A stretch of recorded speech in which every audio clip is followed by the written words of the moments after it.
ক্যাসেমিনোকে বাদ দিয়ে কোপা আমেরিকার দল ঘোষণা ব্রাজিলের। যুক্তরাষ্ট্র ও মেক্সিকোর বিপক্ষে দুই প্রীতি ম্যাচ এবং কোপা আমেরিকাকে সামনে রেখে দল ঘোষণা করেছে ব্রাজিল। বাদ পড়েছেন ডিফেন্সিভ মিডফিল্ডার ক্যাসেমিনো।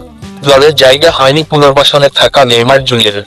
সুযোগ পেয়েছেন তরুণ স্ট্রাইকার ফেলিপে অ্যান্ডরিক। শুক্রবার ওয়াশিংটনে আনুষ্ঠানিক সংবাদ সম্মেলনে 23 সদস্যের দল ঘোষণা করেছেন সেলেসাওদের কোচ দরিভাল জুনিয়র।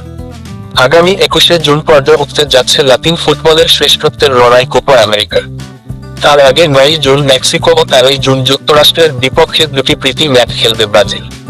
প্রীতি ম্যাচ ও গুরুত্বপূর্ণ টুর্নামেন্টকে সামনে রেখে প্রায় এক মাস আগেই দল ঘোষণা করেছে সেলেসাওরা।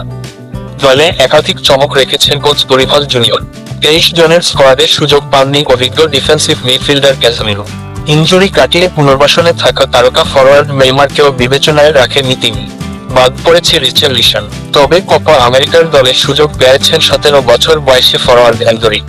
দায়িত্ব কাঁধে তুলে নেওয়ার পর দরিভালের অধীনে গত 24শে মার্চ ইংল্যান্ড ও 27শে মার্চ স্পেনের বিপক্ষে দুটি প্রীতি ম্যাচ খেলেছিল ব্রাজিল।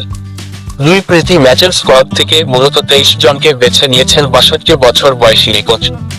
অবশ্য ওই দুই প্রীতি ছিলেন না 27 বছর বয়সী ডিফেন্ডার গুইলহার্মে এরানা ও 24 বছর বয়সী এভানিলসন। 25শে জুন কোস্টারিকার বিপক্ষে ম্যাচ দিয়ে কোপার যাত্রা শুরু হবে ব্রাজিলের। ডি গ্রুপে তাদের বাকি দুই প্রতিপক্ষ প্যারাগুয়ে ও কলম্বিয়া। গোলরক্ষক অ্যালিসন, বেন্তো, এডারসন। রক্ষণভাগ Beraldo, Eder Militao, Magalhaes, Marquinhos, Danilo, Yan Couto, Guilherme Arana ও Wendell. Midfielder Andreas Pereira, Guimaraes, Douglas Luiz, Joao Gomes, Lucas Paqueta. Forward Endrick, Evanilson, Gabriel Martinelli, Raphinha, Savio, Rodrygo ও Vinicius junior.